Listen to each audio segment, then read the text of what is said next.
Good afternoon students. You're welcome to the e-learning class of class 7 Hindi second language. आप सभी का कक्षा 7वीं के हिंदी क्लास में स्वागत है। तो विद्यार्थियों, हम लोग जैसा कि आप जानते हैं कि वसंत जो हमारा किताब है टेक्स्ट का, उसमें हम लोग कंचा नामक पाठ को पढ़ रहे थे। तो आज मैं आप लोगों को कंचा पाठ का कुछ शॉर्ट क्वेश्चंस शेयर करने वाली हूँ। शॉर्ट इसलिए क्योंकि हमारे प्रेजेंट जो एग्ज़ाम फॉर्मेट है उसके हिसाब से we have to give you the short questions only. So like that मैं आप लोगों को शॉर्ट क्वेश्चंस दे रही हूँ। इनमें से अगर कुछ लॉन्ग भी आए तो अगर चैप्टर आपको समझ में आया है तो आप कर पाएंगे। ठीक है, तो चलिए शुरू हो जाते हैं। मुझे लगता है मैं ये चीज़ मिटा देती हूँ तो फिर बोर्ड ज़्यादा कवर करने को मिलेगा, तो कम क्लास में ही आप लोगों का कम टाइमिंग में ही ज़्यादा चीज़ मैं लिखा पाऊँगी। और आप लोग से मेरी गुजारिश है कि आप लोग स्क्रीनशॉट ले लीजिए, नहीं तो पॉज करके लिख लीजिएगा। ठीक है, मैं एक बार करके बोर्ड से हट जाया करूँगी लिखने के बाद, तो आप लोग जो है लिख लीजिएगा। ये अप्पू में बड़ाऊ है कि छोटाऊ है मुझे याद नहीं है, मैं भी लिख रही हूँ। अगर छोटाऊ है तो लिखिएगा। अप्पू किस पेड़ की अप्पू किस पेड़ की घनी छांव से होता हुआ जा रहा था। घनी छांव से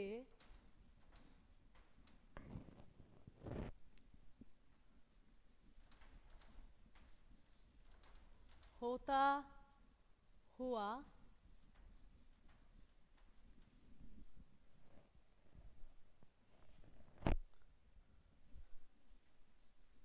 जा रहा था। कौन सा पेड़ था स्टूडेंट्स? वो नीम का पेड़ था। आप लोग अप्पू का स्पेलिंग मैं बार बार बोल रही हूँ, चेक कर लीजिएगा। बड़ाऊ है कि छोटाऊ है मेरे जहन में नहीं है, तो आप लोग देख लीजिएगा, जो स्पेलिंग है वो कर लीजिएगा। वह नीम के पेड़ के घने छांव से जा रहा था। नंबर 2, वह कौन सी कहानी का मजा ले रहा था? वह कौन सी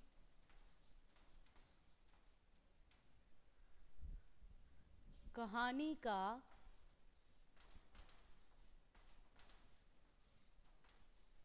मजा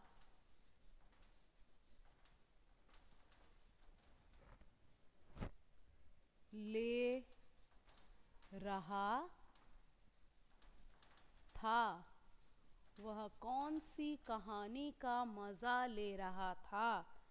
आप लोगों को याद होगा, वह कौवे और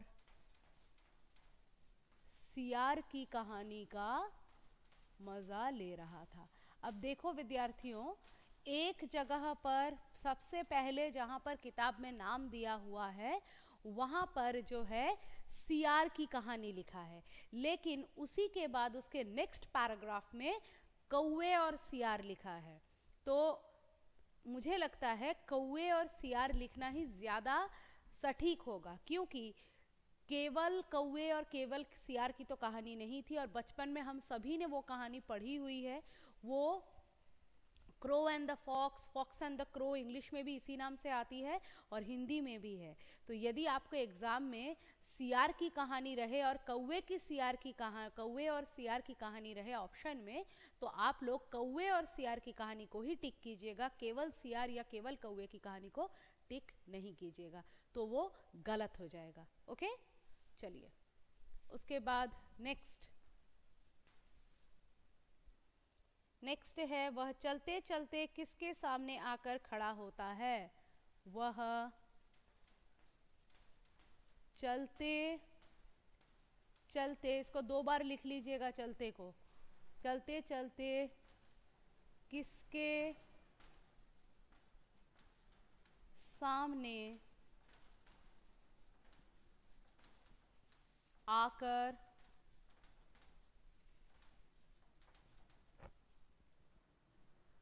खड़ा होता है।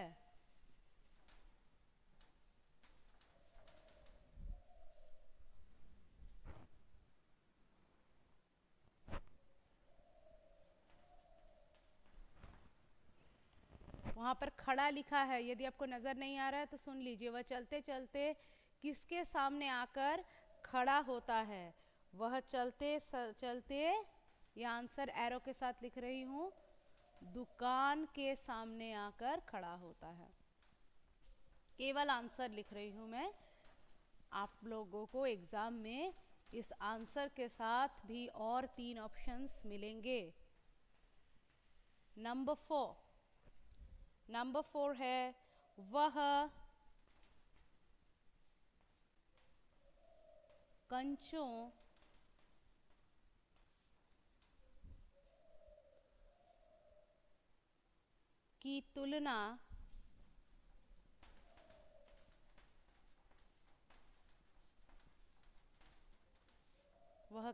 की तुलना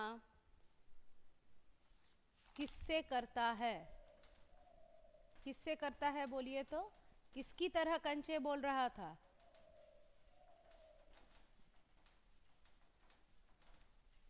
वह कंचों की तुलना, मुझे पता है आप लोग आंसर जानते हैं, आंवले से करता है।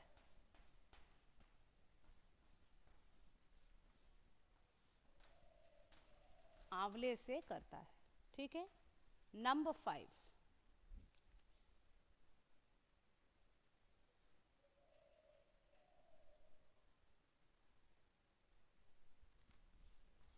अप्पू की, ओ ये आपको नजर नहीं आएगा ना? अच्छा ठीक है, तो आप लोग इस अवस्था में बोर्ड का एक स्क्रीनशॉट लेकर के रखिएगा, फिर इसको लिख लीजिएगा, फिर मैं मिटा करके आप लोगों को लिखा देती हूँ।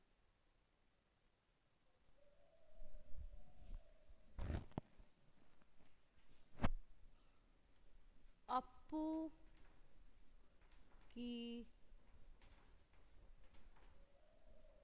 जिंदगी से, अप्पू की जिंदगी से कौन हमेशा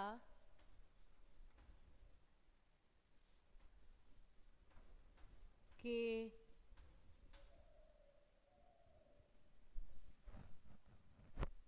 लिए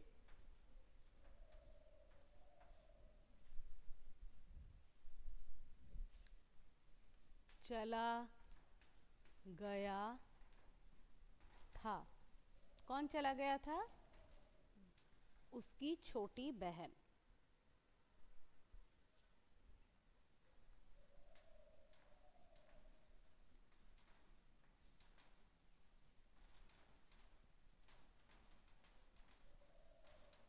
आज के कक्षा में और एक क्वेश्चन लिखवाएंगे, अगले कक्षा में और भी ऐसे 7-8 क्वेश्चन लिखवा के आपके चैप्टर को खत्म करेंगे।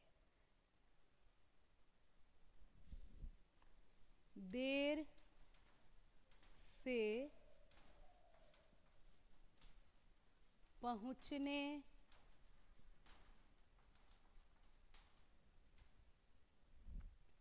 वाले बच्चों को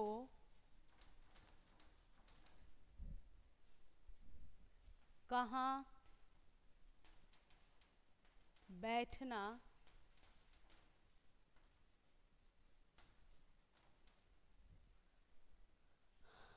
पड़ता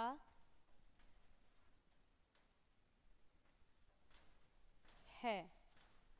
इस कहानी में बताया गया है कि देर से पहुंचने वाले बच्चों को पीछे बैठना पड़ता है। ठीक है, तो पीछे। फिर से इस अवस्था में एक स्क्रीनशॉट लेकर रख दीजिए या पॉज कर लीजिए और आप लोग लिख लीजिए। तो विद्यार्थियों, इसके साथ ही आज की ये कक्षा समाप्त होती है। फिर मिलते हैं अगले कक्षा में, तब तक के लिए धन्यवाद।